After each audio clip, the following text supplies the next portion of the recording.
We've talked about best practices, organizations, what they do. What would you like to leave sort of our viewers, maybe like the top three things that you've seen that has really helped your organization where you've seen sort of success, kind of final thoughts would be great. See, one of the things which I think is how do you align with your leadership? How do you make sure that you get enough budget, enough focus to spend on, right? An example, travel business has been severely impacted because of COVID, right? So our business, every travel company has been impacted and gone through this COVID learning and COVID journey. But at the same time, how do you make sure that you are able to convince your leadership and you get significant focus and significant budget, making sure that you are still secured? Because if you are running your business securely, that is one definitely important thing which I would want security leaders to focus on, and making sure that they are aligned with their leadership in terms of budgets, in terms of business. Second is, what I have seen is there is a shift which has started happening while people are working from home on the fraud management side.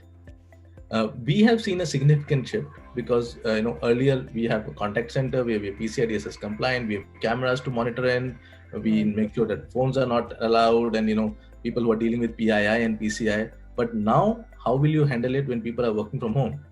Right. Right, you can give them corporate assets, yes, you can, but what you can keep a control to a limit. You Right. cannot have especially the physical security controls goes away completely. Exactly. And even the technology controls takes a long way to kind of implement when you people are working from home. So how do you kind of manage that? I think for everyone, you implement the best of DLPs and best of user UEBA's platform, your employee assets, but still we have seen some turnaround in terms of when employees are working from home. The frauds have gone high. People, so there's a dedicated focus which has started coming in this space. Got it. So that is the second point definitely I would like to mention.